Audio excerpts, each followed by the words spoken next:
Well, good morning and welcome to another exciting edition of Hidden in the Heartland podcast. I'm Kels Goodman, your illustrious host, and by my side is also hosting with us Mark Burris, all the way on the other side of the galaxy in New York, Palmyra. How are you doing this morning, Mark? Good. How are you doing? Great, doing great. Are you ready to explore more evidence as to who lived here long before Columbus? Absolutely. I'm All excited. right. Well, we got some fun stuff that we're going to share with you today. Today we are going to dive into Spruce Hill.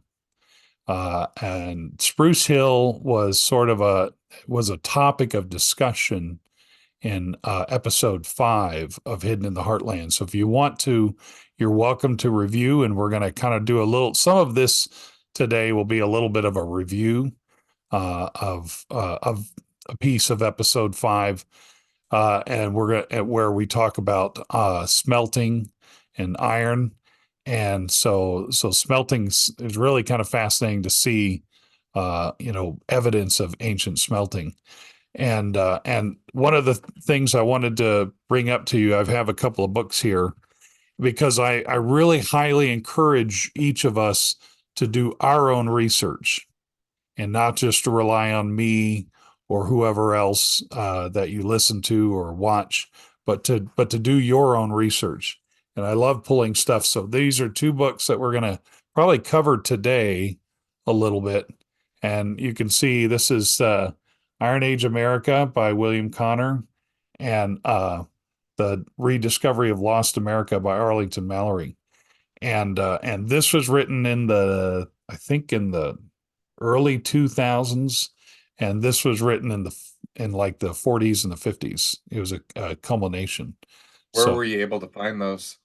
oh, I think both were on Amazon. This actually, I know I bought this one recently on Amazon. This one I've had for years. I think even I don't know if Wayne carries this, Yeah, or I used to sell that book when I had a bookstore, The did Iron you? Age America. Okay. Yeah. So this is definitely a little bit. This is a bit about. You can see that's William Connor with Arlington Mallory. So that's Arlington Mallory right here. So that's what we're going to kind of go into. So it's kind of nice to have that relationship, because we got to sit down with William Connor 10 years ago. Whether he's still alive or not, we don't know, but we hope he is, obviously. But he was kind of getting up there when we met with him. So what I'm going to do is we're going to share the screen, and we're going to pull up our keynote. And And something that we're kind of going over today, um, ironwork and metalwork, something that's mentioned in the Book of Mormon, the record of the Book of Mormon. Um, so it's really interesting. One of the things with metal is that with time and water and erosion and things like that, all, after a couple thousand years, it's hard to find. yeah, So good point. it's an exciting episode because we're going to talk about actual physical artifacts. Yeah, Um, and that's always exciting to me. I think that to be able to talk about a physical artifact. yeah, because some of those things, yeah, they don't they probably the older stuff lasts longer, like cars or whatever.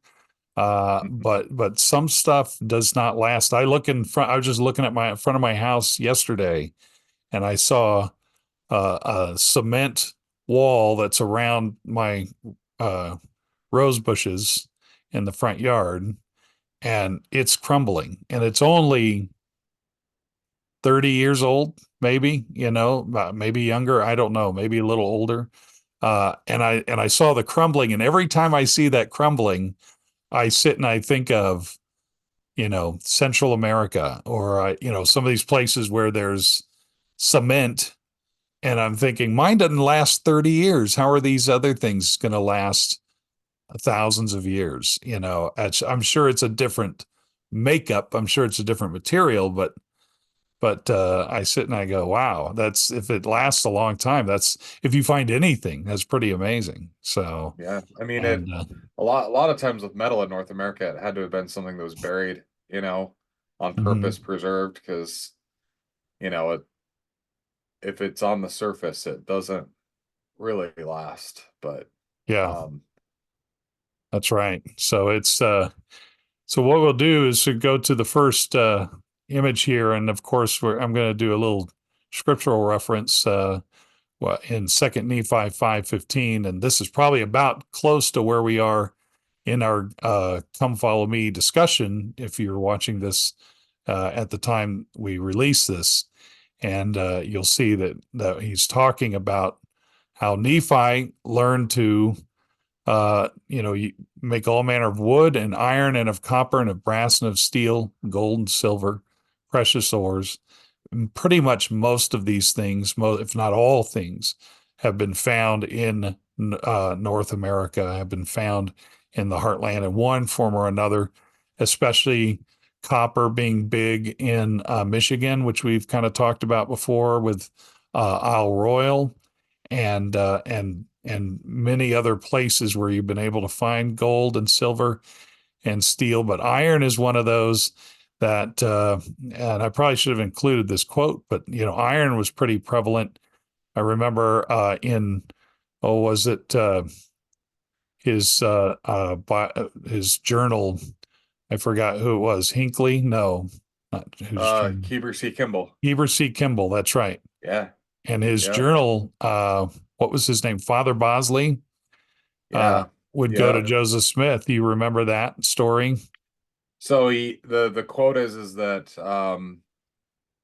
that Father Bosley, so Heber C. Kimball's, I believe, grandfather, would go to fortified hills, and it mentions Manchester, Palmyra, all the different surrounding towns near where I am, and that he was able to dig up iron weapons and iron tools, and that he used them in his blacksmithing, and that he never had to buy raw material because it was in abundance, that he could just pull it up out of the ground, That's right. knew exactly where to find it. And it's interesting that he mentions iron weapons. You know, we know that Camorra land is where those last battles happened, but Yeah. I imagine that the early pioneers that settled the area knew exactly how to find these things and were eager to make extra money. Yeah. um, Eager to pull them up out of the ground and either have things made for them from the blacksmith shop or to sell them. Yeah. So That's right. So yeah, the iron was pretty prevalent and in the area. So what I wanted to do is kind of go into a place where a lot of stuff was originated, where it was created. And one of the places that is suggested is Spruce Hill. Now, Squire and Davis, this is their image of Spruce Hill, one of the ancient stoneworks, and here's kind of the background of Spruce Hill, just so you kind of get a little background to it. And some of us, I don't think I've ever been there. I hear it's hard to get to, but it's in Ohio. It's 12 miles west of Chillicothe, and it's about 270 acres, so it's pretty big, and it's a flat top mountain towering above the Scioto Valley in south central Ohio. And so that's sort of where it is. And it's almost like a fort around. So it's high up, but then there's a wall around it. So it's pretty obvious that there was some sort of either fortress or some sort of you know, a place of worship, possibly, or a place where something obviously happened here. And so, what I wanted to do is go into the things that people have said about Spruce Hill, and so what they come across. So here's the first one. Now, this is a good article that you guys can look up on your own. This was written about 10 years ago from the Akron Beacon Journal, and Spruce Hill pretty much, and I love these. long titles. Spruce Hill, a stone-walled hilltop fortress in Ross County, may be Ohio's biggest mystery. And it is. It actually is a mystery. And most of the reason why it's a mystery is because I don't know if they're doing any more work on studying it. It sounds like it's a place where um, I don't know if any more excavating is being done, but it has been done in the past, and that's one of the things we're going to show.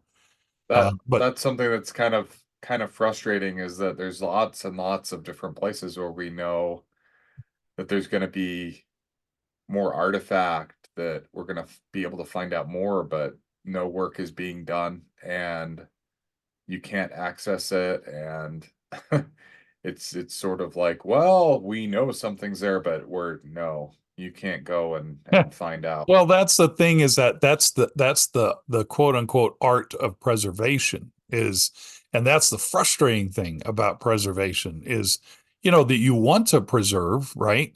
You want to be able to say, hey, let's not, just start bringing in a backhoe and start digging. You know that there has to be a level of reverence to whatever's in the past, but you can't do nothing either. I mean, you want to find something in the past if you want the whole truth of anything.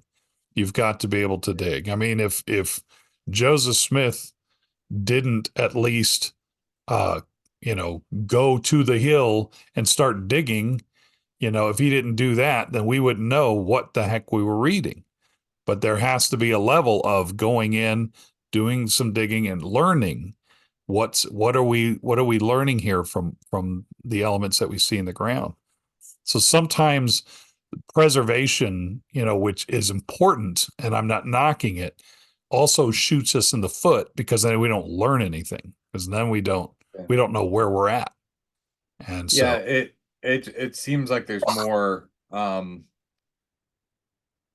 more care taken in North America than other places. You exactly. see a lot more action happening, Central South America, different, different places in Italy. They're not They're as just afraid. they're able to do it and they're able to do it in a way that preserves the site so that people can look at it and enjoy it, but they're also learning. Yeah. And I think there's a lot involved. There's Native American tribes, there's different Yeah. states. A lot of these fortifications are, in state parks, so there's a lot going on that makes it difficult. Yeah. So And so in an I think, effort to preserve, like I said, we don't learn much more than we could, because we've stopped it. And that's where the conspiracy theories start. That's where yeah, the theories go really high. And conspiracy theories, the number one rule, at least for me in conspiracy theories, is if there's no information, then somebody's going to make it up. And in a lot of cases it is just made up because yeah. we can't go dig, we can't go find out. You're not going to tell me, I'm going to create an answer for it. Yeah. And And that's sad. So something that's kind of interesting. When I ran the bookstore in Palmyra, um, I'd have a lot of people from Canada, and they said, up in Canada, which we're sharing a lot of the same archaeological items, since we're so close to Canada, there's a lot of yeah. cultural similarities.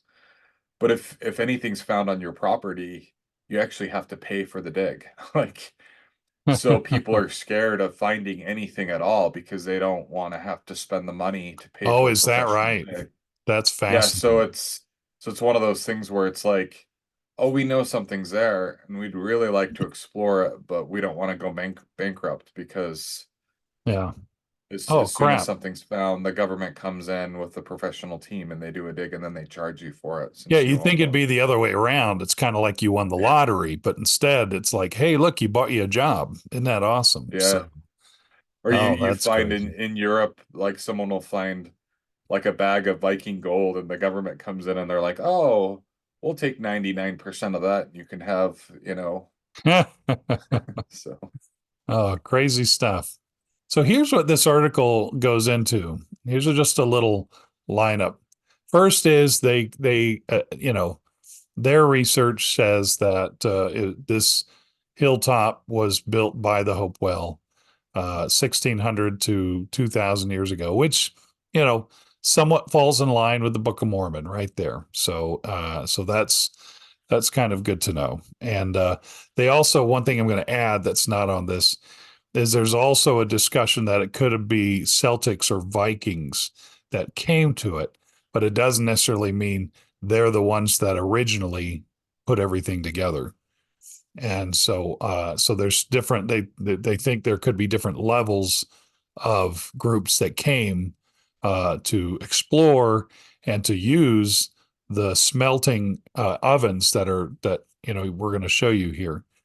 And and it's one of three in Ohio of the, the topped surrounded by stone, and so hilltops. And so that's sort of an interesting the way the structure, because a lot of these are surrounded by earth, but this is one of the few that's actually surrounded by stone. So that's what makes this one a little different. Um, they theorize that it's either a fortress because of the walls, the large walls that are all around the top, or it could be a religious center. Either way, I think a lot of people lean to the fortress side, mostly because of all the wood, the tools that were made up there, a lot of the smelting, leftovers that you're going to see. And but who knows? Could have been a little of both. And in and up there, there were 30 spots where there were hot fires that were used for smelting, and so that was pretty along good. with like tools that were in the middle Yeah, which we're of going to show being you in a minute. smelted. Yeah. That's right. So yeah, the totally um and both so one of those tools, I think a lot of us have seen it who are not new to the Heartland research. I think a lot of us have seen it, but I think Mark and I have both touched it. We've both handled it. And Yeah, so I had the Ancient American Museum in my bookstore for I think 4 years. yeah. So we actually housed that artifact for 4 years. So here's a line from the article. It says the fact led many to speculate that Hopewells were forging iron, although there is no evidence of that. Others theorize that Celtic and Viking colonies could have built the fires that produced the iron. But these theories are strongly advanced by the 1948 book by Captain Arlington Mallory, "Lost in America." And so they quote this book a little bit, and that's what we're going to go into in just a minute. But yeah, but they say that they didn't think that the Hopewell actually did the forging of the iron. They think it was later with the Celtics and the Vikings. Um, but who knows? Because we know that Nephi, worked iron, and iron is different than everything else. And that's something to kind of help people understand is that iron, imagine a piece of iron, what you need to do to make that shit changeable, you've got to make it super hot. And so the elements that they found up at Spruce Hill show that smelting went on of many other types, but it was in question as to whether iron was actually smelted. And that was one of the concerns that this article had. But we're going to show you that there is evidence that there was actual iron being smelted. And I can see why people would say, well, we don't think the Hopewell did it. I think ingrained in our culture ever since the Smithsonian came out with the idea that they were only going to promote the savage, Yeah, kind of Aboriginal North American Indian.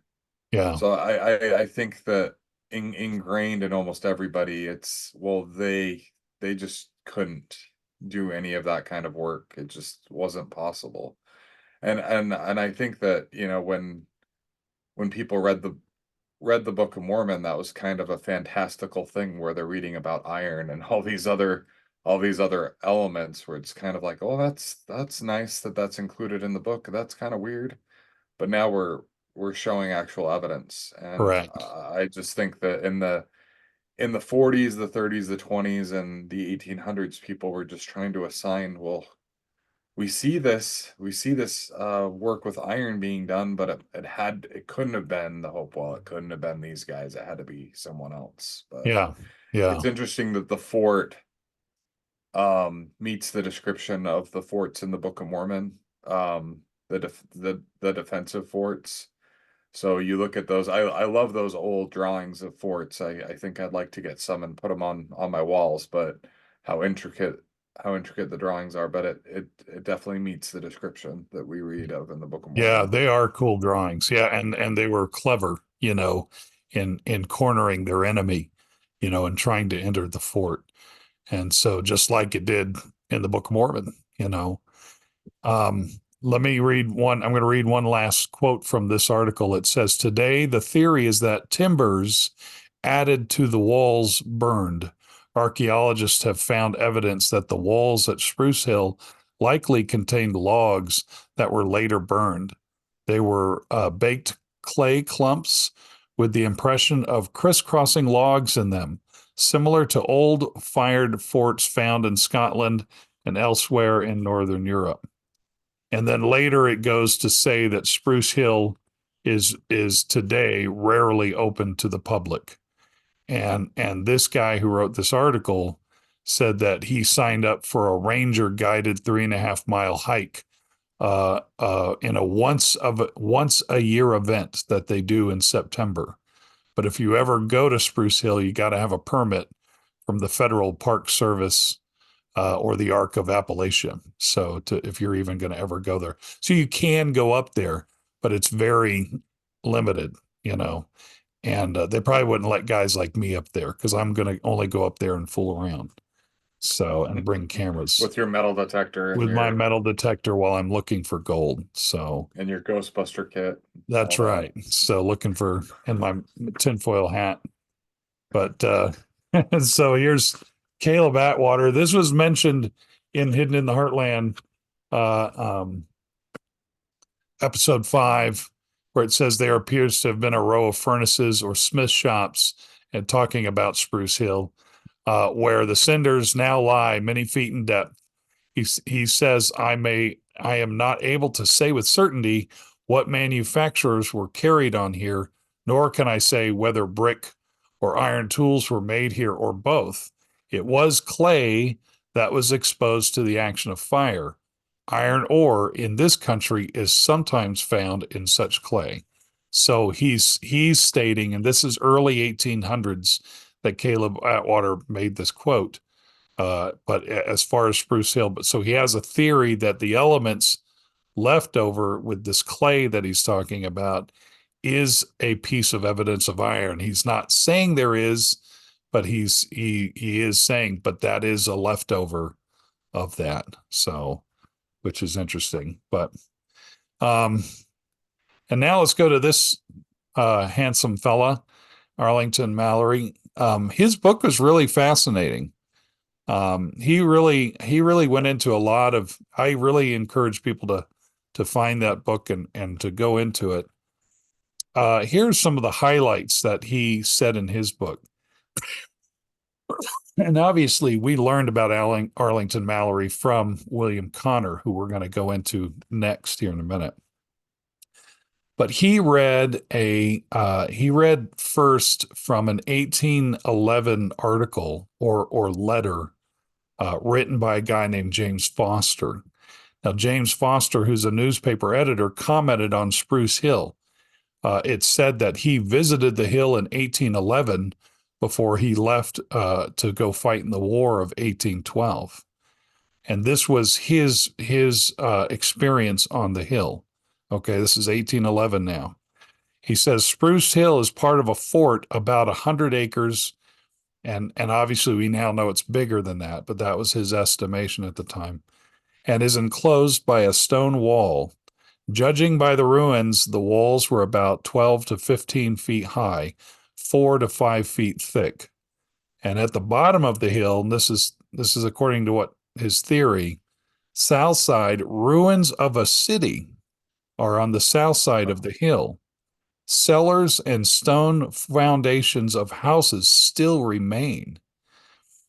Streets and regular squares, all the appearances of a warlike race, much more civilized than the present Indian inhabitants. So that's really fascinating that was this guy, James Foster, that was his view. That's what he saw while being on Spruce Hill. So was that he said he saw evidence of cities still there of a warlike race right there just south of Spruce Hill. So there's one little interesting thing. Arlington Mallory himself actually lived in Ohio in the 1930s and was an expert mason himself. So he determined that Spruce Hill had the work of expert masons from long ago. He said that the archaeologists and historians have been firm that the pre-Columbian people did not smelt or cast metals. So Arlington, he went and did his own testing with an axe, a spearhead, and a chisel. So he found an ancient axe and an ancient spearhead and an ancient chisel, and he did his own testing during this time, and he determined that they were smelted.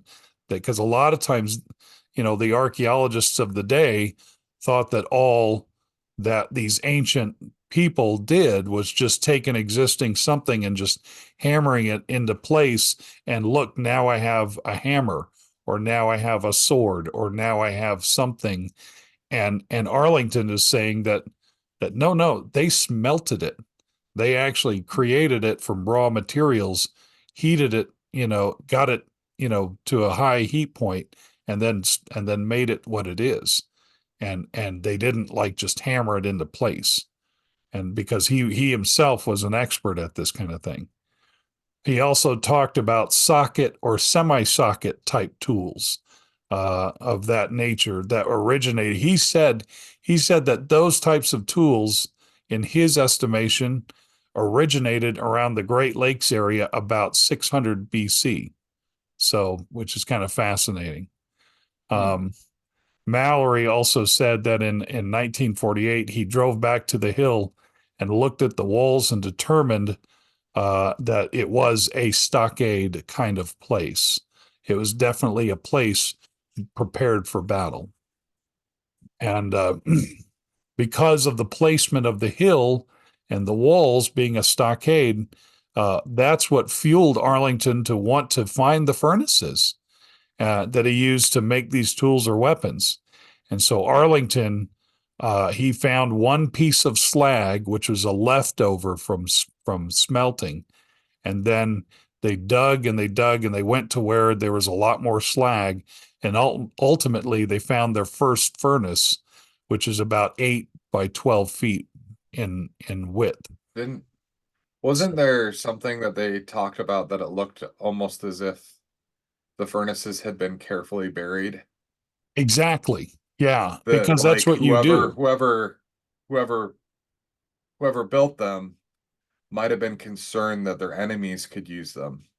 So before they left, they buried them, like they hid them. And if you were looking at, maybe perhaps this is just hypothetical, but Yeah. two civilizations living in the same place and they're enemies, and one has an upper hand of being able to create iron tools and iron weapons, and they don't necessarily want their enemy that doesn't know how to do that to be able to produce it, so they kind of bury everything before they have to vacate.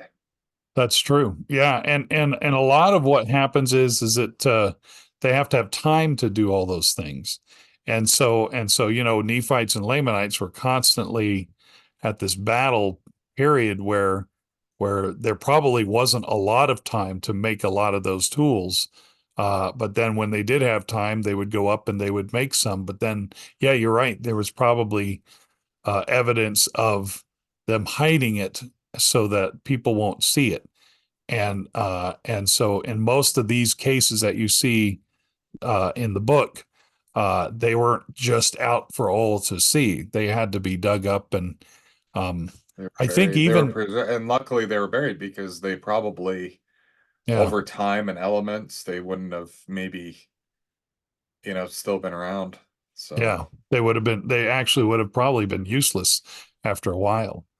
Um, they eventually found multiple furnace pits on Spruce Hill, and so it did become sort of a busy place uh, for for smelting. If they found 30 of them in that vicinity, all along the walls, so I think it seems like it was pretty obvious. So Arlington Mallory had a lot to share, and what was great about what he did was he physically went out and defied the art, the historians of the day.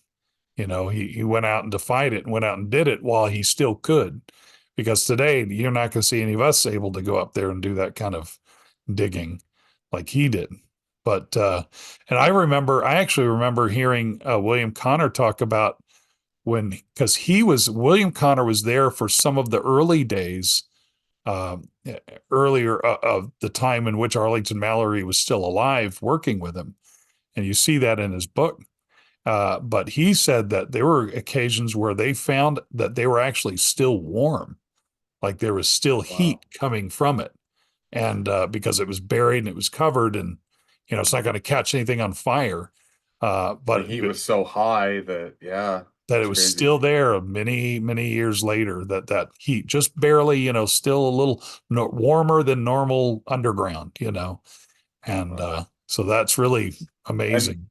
and these gentlemen were essentially doing this. It was a labor of love. Correct. I can't imagine that the book that you have was ever a bestseller or that Yeah, he became rich from that. He wanted to make sure that we knew the truth of smelting in North America. So that's it's right. really kind of cool. Yeah, it's definitely a labor of love doing all these things. Here's William Connor. We love William Connor. He was such a great guy. When we went to interview him, he lived down there, I think south of Columbus is where he was living, and we went to interview him 10 years ago. And we got his book, and I scoured that book and marked it up like crazy. And there's definitely a lot of content in that book.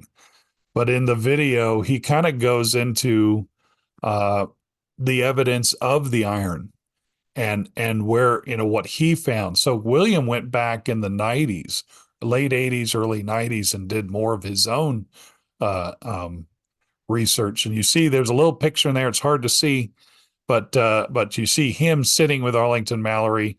William's a young buck, and Arlington's an older guy. So obviously, he kind of passed the torch on to him, to allowing him to be able to go to Spruce Hill. And so in the 90s, William went up and with his own group and did their own and found obviously the 30. He didn't find them all. Obviously, Arlington found them, but William just continued on with it and established 30 stoves in that area. And this is the glaze. So while there's other elements of slag that's left over from things like copper and gold and stuff like that, there's also this green glaze, which is the evidence of iron. Which again, like I said, it takes a lot more heat to get iron tools made.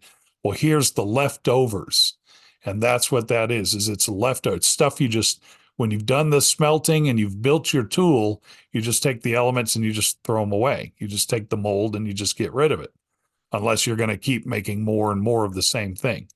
But in this case, they were done, and there it is. So there's the evidence of the green glaze, and there is your. So why, which is amazing, is why this article would not recognize this blows my mind, but whatever, there it is. And um, so there's the green glaze to show that iron was being smelted. And then here's the crowning jewel right here for William Connor is this. Now this boxing glove looking thing is actually what is that that we're looking at, Mark? That is, yeah, on the outside there's a clay cast, and then the interior is an iron. They think it's like a hammerhead. Yeah, If you actually look at the bottom of the artifact, there's a little hole where they poured the iron in. And what's interesting is that if you look at if you have a chance to look at Hopewell artifacts, this tool is about the same size as a lot of the hammer tools. yeah. So it actually copies a stone hammer that the Hopewells would have used. So It's that's it's pretty the it's outer pretty part. heavy. Yeah, that's the Yeah, outer. It is very heavy. That thing, you don't want to get hit by that thing because yeah, that is an iron tool in the elements of the outer mold is what that yeah. is. And so it's so you if you would normally break away, if you wanted an iron hammer or whatever it is, you would break away the rest of that, and then you'd have your iron, hammer, and then you'd stick it on your pole or your handle or whatever, and that would be your tool right there. And so, but this is the mold with the iron in it, and so it's right there. And this Wayne May own this now? Is it's in his possession? Yeah, so yeah, he owns that, and he owns some of the slag, and Yeah. I think the chisel as well. Um, I'm not sure. Yeah. So So it's really cool. I mean, it's really cool stuff, and this is fascinating but we see again, here's physical evidence that should be uh part of the research on this should continue. Honestly, we need to go back. We should be back at Spruce Hill, and maybe one day I can get a permit, and if I'm nice, they'll let me go up there. But we know that it existed. We know that the iron the work of smelting was here in America long, long before Columbus, and in this case, iron, which is which is fascinating. And so I wanted to, kind of wrap up this by just reviewing a little bit of this. Again, Nephi was one who we know worked iron. So if you worked iron, that was obviously not easy. And so Nephi was one. Others, there's numerous, I'm sure, prophets or characters, if you say in the Book of Mormon, who did use iron, who did make iron, who did know how to make these tools in an effort to have the elements to have a better life, or to have the tools to farm, or to have weapons. Uh, that they did it. They did it. And here's another kind of interesting little fun fact I wanted to bring up. This is kind of a side thing, but we're going to wrap up with this. Who here has ever heard of Tubal-Cain? Sounds like a rock band, Tubal-Cain. Hey, I'm part of Tubal-Cain. I'm the singer of Tubal-Cain. Not really, but he looks like he's the drummer he looks, from that he's rock the band, you know. drummer of Tubal-Cain. That's right. So, Tubal-Cain is a character, and I use that word very loosely. I don't mean character, but as a figure in the Bible that we hardly ever know anything about. And you can see him with a lot of hair on this depiction.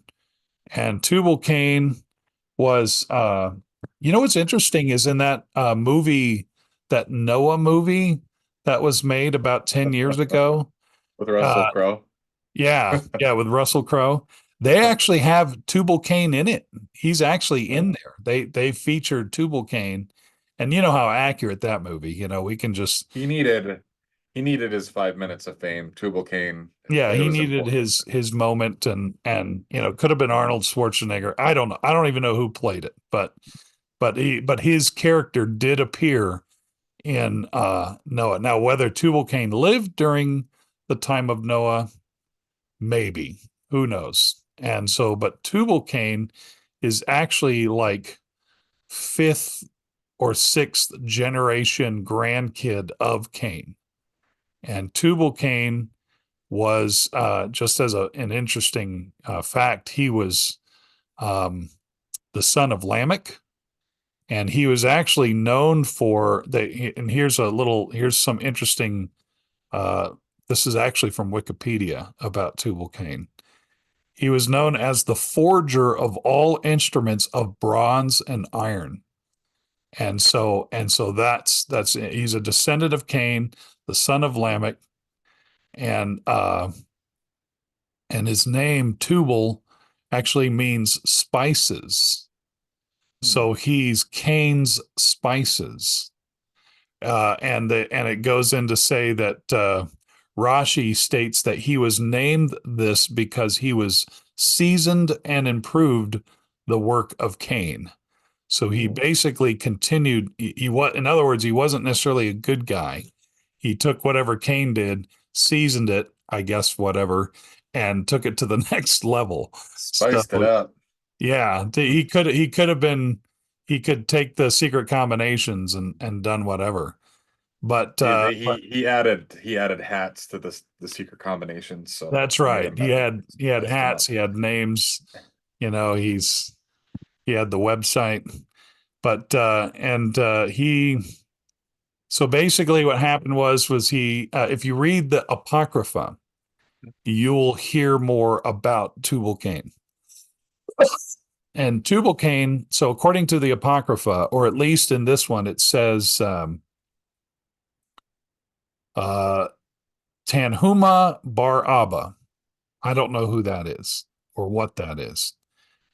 Tubal-Cain and his father Lamech were hunting together, with Tubal-Cain serving as an aide for his blind father. Okay, Lamech. In the distance was Cain, who Lamech believes to be an animal. And so he checks with Tubal-Cain to see if it's an animal, but Tubal-Cain deceives his father and lets him shoot and kill his forefather Cain, possibly because Tubal-Cain's bloodlust. When Lamech realizes what he has done, he throws his hands up in a fit of mourning, and then he accidentally kills Tubal-Cain himself.